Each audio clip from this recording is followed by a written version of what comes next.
بسم اللہ الرحمن الرحیم۔ السلام علیکم۔ امید ہے تمام دوست خیریت سے ہوں گے۔ دوستو، آج ہم بات کرنے والے ہیں اللہ تعالیٰ کے فرعونیوں پر 5 آزار۔ جب حضرت موسی علیہ السلام کا عصا اژدہا بن کر جادوگروں کے سانپوں کو نگل گیا تو جادوگر سجدے میں گر کر ایمان لائے، مگر فرعون اور اس کے متبعین نے اب بھی ایمان قبول نہیں کیا، بلکہ فرعون کا کفر اور اس کی سرکشی اور زیادہ بڑھ گئی، اور اس نے بنی اسرائیل کے مومنین اور حضرت موسی علیہ السلام کی دل آزاری اور ایذا رسانی میں بھرپور کوشش شروع کر دی اور طرح طرح سے ستانا شروع کر دیا۔ فرعون کے مظالم سے تنگ دل ہو کر حضرت موسی علیہ السلام نے خداوند قدوس کے دربار میں اس طرح دعا مانگی: اے میرے رب، فرعون زمین میں بہت ہی سرکش ہو گیا ہے اور اس کی قوم نے عہد شکنی کی ہے، لہذا تو انہیں ایسے عذابوں میں گرفتار فرما جو ان کے لیے سزاوار ہوں، اور میری قوم اور بعد میں آنے والے انسانوں کے لیے عبرت ہو۔ حضرت موسی علیہ السلام کی دعا کے بعد اللہ تعالیٰ نے فرعونیوں پر لگاتار 5 عذابوں کو مسلط فرمایا، جن میں سب سے پہلے اللہ تعالیٰ نے ان پر طوفان کا عذاب نازل کیا۔ ناگہاں ایک ابر آیا اور ہر طرف اندھیرا چھا گیا، پھر انتہائی زوردار بارش ہونے لگی، یہاں تک کہ طوفان آ گیا اور فرعونیوں کے گھروں میں پانی بھر گیا اور وہ اس میں کھڑے رہ گئے اور پانی ان کی گردنوں تک آ گیا۔ ان میں سے جو بیٹھا وہ ڈوب کر ہلاک ہو گیا، نہ ہل سکتے تھے نہ کوئی کام کر سکتے تھے۔ ان کی کھیتیاں اور باغات طوفان کے دھاروں سے برباد ہو گئے۔ سینچر سے سینچر تک، یعنی کہ ہفتے سے ہفتے تک مسلسل 7 روز تک وہ لوگ اسی مصیبت میں مبتلا رہے، اور باوجود اس کے بنی اسرائیل کے مکانات فرعونیوں کے گھروں سے ملے ہوئے تھے، مگر بنی اسرائیل کے گھروں میں سیلاب کا پانی نہیں آیا اور وہ نہایت ہی امن و چین کے ساتھ اپنے گھروں میں رہتے تھے۔ جب فرعونیوں کو اس بات کے برداشت کرنے کی تاب و طاقت نہ رہی اور وہ بالکل ہی عاجز ہو گئے۔ پیارے دوستو، ہمارے اس نئے چینل اردو نالج کو سبسکرائب کریں اور بیل آئیکن کو پریس کریں تاکہ ہماری نئی آنے والی ویڈیو آپ تک بآسانی پہنچ سکے۔ شکریہ۔ تو ان لوگوں نے حضرت موسی علیہ السلام سے عرض کیا کہ آپ ہمارے لیے دعا فرمائیے کہ یہ مصیبت ٹل جائے تو ہم ایمان لائیں گے اور بنی اسرائیل کو آپ کے پاس بھیج دیں گے۔ چنانچہ آپ نے دعا مانگی تو طوفان کی بلا ٹل گئی اور زمین میں ایسی سرسبزی اور شادابی نمودار ہوئی کہ اس سے پہلے کبھی بھی دیکھنے میں نہ آئی تھی۔ کھیتیاں بہت شاندار ہوئیں اور غلوں اور پھلوں کی پیداوار بے شمار ہوئی۔ یہ دیکھ کر فرعونی کہنے لگے کہ یہ طوفان کا پانی تو ہمارے لیے بہت بڑی نعمت کا سامان تھا۔ پھر وہ اپنے عہد سے پھر گئے اور ایمان نہیں لائے،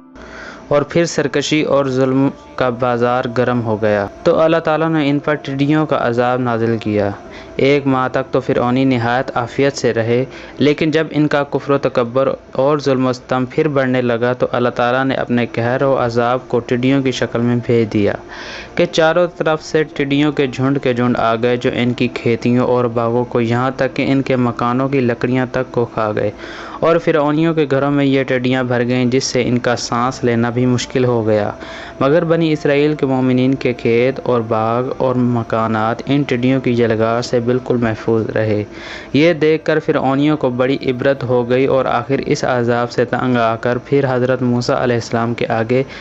عہد کیا کہ آپ اس عذاب کے دفع ہونے کے لیے دعا فرما دے تو ہم لوگ ضرور ایمان لے آئیں گے اور بنی اسرائیل پر کوئی ظلم و ستم نہیں کریں گے۔ چنانچہ آپ نے دعا کی تو 7ویں دن یہ عذاب بھی ٹل گیا اور یہ لوگ پھر 1 ماہ تک نہایت ہی آرام و راحت میں رہے، لیکن پھر عہد شکنی کی اور ایمان نہیں لائے۔ ان لوگوں کے کفر اور ظلم میں پھر اضافہ ہونے لگا۔ حضرت موسی علیہ السلام اور مومنین کو ایذائیں دینے لگے اور کہنے لگے کہ ہماری جو کھیتیاں اور پھل بچ گئے ہیں وہ ہمارے لیے کافی ہیں، لہٰذا ہم اپنا دین چھوڑ کر ایمان نہیں لائیں گے۔ تو اللہ تعالیٰ نے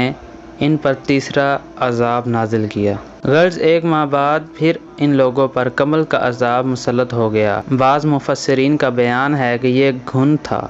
جو ان فرعونیوں کے اناجوں اور پھلوں میں لگ کر تمام غلوں اور میووں کو کھا گیا، اور بعض مفسرین نے فرمایا کہ یہ ایک چھوٹا سا کیڑا تھا جو کھیتوں کی تیار فصلوں کو چٹ کر گیا اور ان کے کپڑوں میں گھس کر ان کے چمڑوں کو کاٹ کاٹ کر انہیں مرغے بے مثل کی طرح تڑپانے لگا،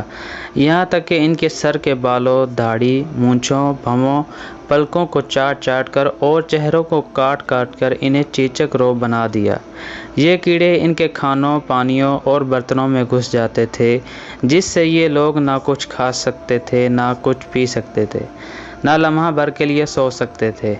یہاں تک کہ ایک ہفتہ میں اس قہر و آسمانی و بلاؤ ناگہانی سے بلبلا کر یہ لوگ چیخ پڑے اور پھر حضرت موسی علیہ السلام کے حضور حاضر ہو کر دعا کی درخواست کرنے لگے اور ایمان لانے کا عہد دینے لگے۔ چنانچہ آپ نے ان لوگوں کی بے قراری اور گریہ و زاری پر رحم کھا کر دعا کر دی اور یہ عذاب بھی رفع دفع ہو گیا، لیکن فرعونیوں نے پھر اپنے عہد کو توڑ ڈالا اور پہلے سے بھی زیادہ ظلم و ستم پر کمر بستہ ہو گئے۔ پھر 1 ماہ کے بعد ان لوگوں پر مینڈک کا عذاب نازل ہو گیا۔ ان فرعونیوں کی بستیوں اور ان کے گھروں میں اچانک بے شمار مینڈک پیدا ہو گئے اور ان ظالموں کا یہ حال ہو گیا جو آدمی جہاں بھی بیٹھتا اس کی مجلس میں ہزاروں مینڈک بھر جاتے تھے۔ کوئی آدمی بات کرنے یا کھانے کے لیے منہ کھولتا تو اس کے منہ میں مینڈک کود کر گھس جاتے۔ ہانڈیوں میں مینڈک، ان کے جسموں پر سینکڑوں مینڈک سوار رہتے۔ اٹھنے بیٹھنے لیٹنے کسی حالت میں بھی مینڈکوں سے نجات نہیں ملتی تھی۔ اس عذاب سے فرعونی رو پڑے اور پھر روتے گڑ گڑاتے حضرت موسی علیہ السلام کی بارگاہ میں دعا کی بھیک مانگنے کے لیے آئے اور بڑی بڑی قسمیں کھا کر عہد و پیمان کرنے لگے، ہم ضرور ایمان لائیں گے اور مومنین کو کبھی ایذا نہیں دیں گے۔ چنانچہ حضرت موسی علیہ السلام کی دعا سے 7ویں دن یہ عذاب بھی اٹھا لیا گیا، مگر یہ مردود قوم راحت ملتے ہی پھر اپنا عہد توڑ کر اپنی پہلی خبیث حرکتوں میں مشغول ہو گئی، مومنین کو ستانے لگے اور حضرت موسی علیہ السلام کی توہین و بے ادبی کرنے لگے۔ تو پھر عذاب الہی نے ان ظالموں کو اپنی گرفت میں لے لیا اور ان لوگوں پر خون کا عذاب قہر الہی بن کر اتر پڑا۔ ایک دم بالکل اچانک ان لوگوں کے تمام کنووں اور نہروں کا پانی خون ہو گیا۔ تو ان لوگوں نے فرعون سے فریاد کی تو اس سرکش نے کہا، یہ حضرت موسی علیہ السلام کی جادوگری اور نظر بندی ہے۔ یہ سن کر فرعونیوں نے کہا کہ یہ کیسی اور کہاں کی نظر بندی ہے کہ ہمارے کھانے پینے کے برتن خون سے بھرے پڑے ہیں اور مومنین پر اس کا ذرا بھی اثر نہیں۔ تو فرعون نے حکم دیا کہ فرعونی لوگ مومنین کے ساتھ ایک ہی برتن سے پانی نکالیں، مگر خدا کی شان کی مومنین اسی برتن سے پانی نکالتے تو نہایت ہی صاف و شفاف اور شیریں پانی نکلتا، اور فرعونی جب اسی برتن سے پانی نکالتے تو تازہ خالص خون نکلتا، یہاں تک کہ فرعونی لوگ پیاس سے بے قرار ہو کر مومنین کے پاس آئے اور کہا کہ ہم دونوں ایک ہی برتن سے ایک ہی ساتھ منہ لگا کر پانی پئیں گے، مگر قدرت خداوندی کا عجیب جلوہ نظر آتا، ایک ہی برتن سے ایک ساتھ منہ لگا کر دونوں پانی پیتے تھے، مگر مومنین کے منہ میں جو جاتا وہ پانی ہوتا تھا اور فرعون والوں کے منہ میں جو جاتا وہ خون ہوتا تھا۔ مجبور ہو کر فرعون اور فرعونی لوگ گھاس اور درختوں کی جڑیں اور چھالیں چبا چبا کر چوستے تھے،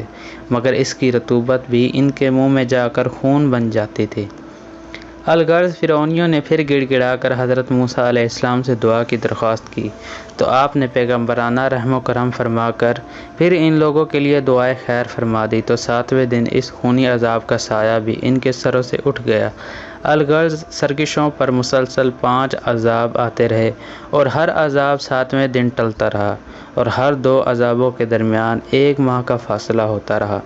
مگر فرعون اور فرعونیوں کے دلوں پر شقاوت و بدبختی کی ایسی مہر لگ چکی تھی کہ پھر بھی وہ ایمان نہیں لائے اور اپنے کفر پر اڑے رہے اور ہر مرتبہ عہد توڑتے رہے، یہاں تک کہ اللہ تعالیٰ کے قہر و غضب کا آخری عذاب آ گیا کہ فرعون اور اس کے متبعین سب دریائے نیل میں غرق ہو کر ہلاک ہو گئے اور ہمیشہ کے لیے خدا کی دنیا ان عہد شکنوں اور مردودوں سے پاک و صاف ہو گئی، اور یہ لوگ دنیا سے اس طرح نیست و نابود کر دیے گئے کہ روئے زمین پر ان کی قبروں کا نشان بھی باقی نہیں رہا۔